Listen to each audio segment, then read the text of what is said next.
ഒരു സഹായത്തെപ്പറ്റിയും പരാമർശമില്ല. നമ്മുടെ സംസ്ഥാനത്തിന് കേന്ദ്രം അനുവദിക്കുന്ന തുക കഴിഞ്ഞ തവണ അനുവദിച്ചത്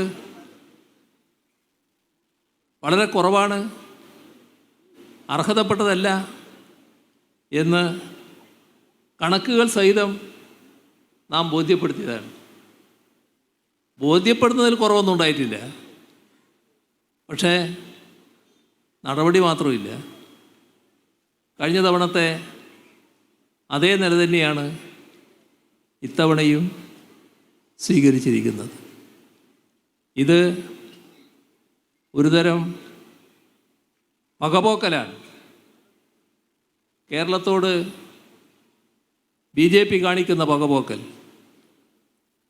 BJPക്ക് അറിയാം BJPയെ സ്വീകരിക്കുന്ന ഒരു സമൂഹമല്ല കേരളത്തിലുള്ളത് എന്ന്.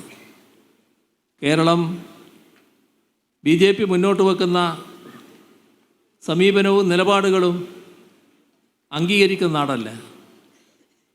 മതനിരപേക്ഷതയെ ദുർബലപ്പെടുത്തുന്ന നടപടികളുമായി വെറുപ്പും വിദ്വേഷവും നാട്ടിലാകെ രാജ്യത്താകെ പടർത്തുന്ന നടപടികളുമായി BJP മുന്നോട്ട് പോകുമ്പോൾ നേരെ വിപരീത ദിശയിലാണ് കേരളം സഞ്ചരിക്കുന്നത്. ഇത് മതനിരപേക്ഷതയുടെ വിളനിലമാണ്. ഇത് ശാന്തിയുടെയും സമാധാനത്തിൻ്റെയും ഭൂമിയാണ്. ഇതിനോട് BJPക്ക് സഹിഷ്ണുതയോടെ സമീപിക്കാനാകുന്നില്ല. എങ്ങനെയും ഈ നില തകർക്കണം എന്നവരാഗ്രഹിക്കുന്നു.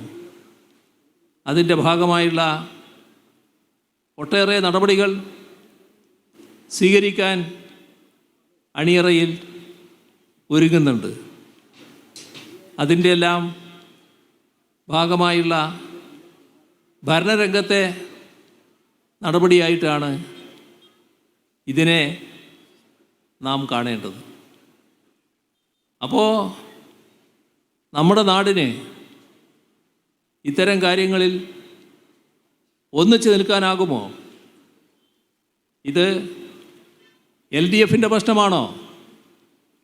ഇത് LDF ഗവൺമെൻറ് പ്രശ്നം മാത്രമാണോ?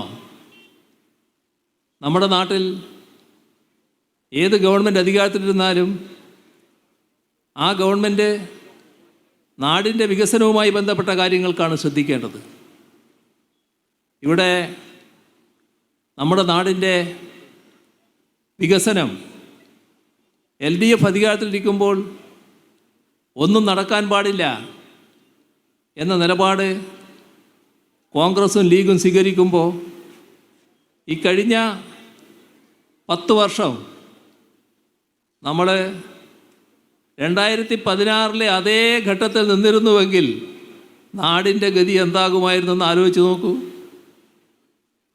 ഞാനിപ്പോൾ മംഗലാപുരത്ത് ഇറങ്ങിയിട്ടാണ് ഇങ്ങോട്ട് വന്നത്. നിങ്ങളെ റോഡിൻ്റെ ഒരു മഹിമ നേരിട്ട് അനുഭവിക്കാൻ കഴിഞ്ഞല്ലോ. മംഗലാപുരത്ത് ഇങ്ങോട്ട് വരുമ്പോൾ കർണാടക അതിർത്തി വരെ മാത്രമല്ലേ നല്ല റോഡുണ്ടായിരുന്നുള്ളൂ. ഇപ്പോൾ അതിൻ്റെ അതേ തുടർച്ചയല്ലേ മഞ്ചേശ്വരത്തുനിന്ന് ഇവിടെ വരെ എത്തുമ്പോൾ കണ്ടത്. ഇതിവിടെ വരെ നിൽക്കുകയല്ലോ, ഇവിടുന്ന് അങ്ങോട്ടും നീങ്ങിക്കൊണ്ടേയിരിക്കുകയാണല്ലോ. ഈ മാസം നമ്മുടെ ഈ ദേശീയപാതയുടെ വലിയ ഭാഗങ്ങൾ ഉദ്ഘാടനം ചെയ്യും എന്നാണ് കേന്ദ്രമന്ത്രി തന്നെ സമ്മതിച്ചിട്ടുള്ളത്. അതിനവർ തയ്യാറെടുത്തുകൊണ്ടിരിക്കുന്നുവെന്ന് കേൾക്കുന്നുണ്ട്.